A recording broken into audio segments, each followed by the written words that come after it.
রহিম, আজকে আপনাদের দেখাবো এটা হচ্ছে expansion valve, electronics expansion valve. এটা হচ্ছে মেকানিক্যাল পার্ট আর এটা হচ্ছে ইলেকট্রনিক্স পার্ট।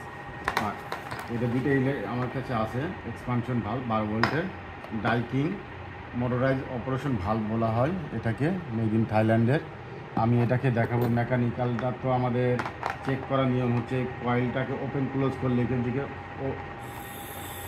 এই যে এটা ক্লিয়ার আছে, তার মানে যদি ভোল্টেজ দিই তাহলে ভোল্টেজ দিলে এটা ক্লোজ হয়ে যাবে প্রথম অবস্থায়, তারপর আবার ওপেন হবে। যদি ওপেন ক্লোজ না হয় তাহলে এটার মধ্যে মেকানিক্যালের স্প্রিংয়ে টেনশন বা কয়েল খারাপ বা ইয়ে। আমি প্রথমত দেখাই এটা একটা কয়েল, তো ভালো কি খারাপ বোঝার উপায়ের জন্য এই একটা দেখেন এখানে আমাদের আগের থেকে মার্ক করা আছে। তো আমি আপনাকে দেখাই, এটা হচ্ছে ফেস কমন আর এখানে হচ্ছে 12 ভোল্টে কাজ করবে। তো আমি দেখেন, আমি প্রথমত সিলেক্টর সুইচটাকে দেখেন ওমসে রাখলাম, দেখেন রিডিং দেখাই, যেহেতু আমি আলাদা আলাদা করতে হবে। এই যে কমনের সাথে দেখেন আমি প্রথমত রিডিং দেখি কত দেখাই। ওমস দেখাবে দেখেন 48.3, 50, 47।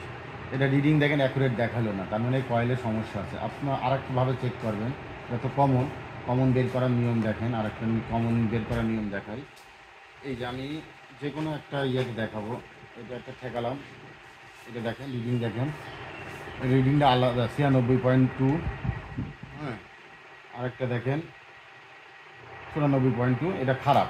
আমি এটা ভালোটা দিয়ে বোঝাই, এটা হচ্ছে ভালোটা দেখেন, যেহেতু এটা কমন আছে, কমনটা দেখেন একই রিডিং দেখাবে। দেখেন রিডিং দেখেন 47.3, মানে সবই 47 পয়েন্ট দেখাবে। 47.3, 47 পয়েন্ট, এই যে একই একটা রিডিং দেখাবে, তার মানে আমার কয়েল সেকশন ঠিক আছে। আবার দেখেন এই যে আমি এটার বাদ দিয়ে কমনটা বের করার নিয়মটা দেখেন, এই যে এটার সাথে নিউট্রালে ধরলাম বা যেটা একই দেখেন মান দেখাবে 94, দেখেন একই মান দেখাবে, তাহলে আমি এটা কমন বের করতে পারবো। এই যে তার মানে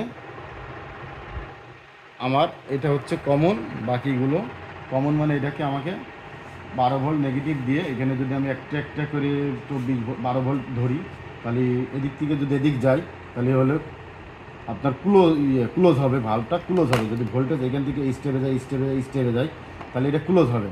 যদি ভোল্টেজটা যখন এই কয়েল থেকে এখানে যাবে সেখানে ওপেন হবে, আবার এই কয়েল থেকে এইভাবে ওপেন হবে, তার মানে আমার এটা এইভাবে ওপেন হবে। আর যদি ক্লোজ হয়ে থাকে তাহলে এটা ভ্যাকুয়াম মতন হয়ে থাকবে।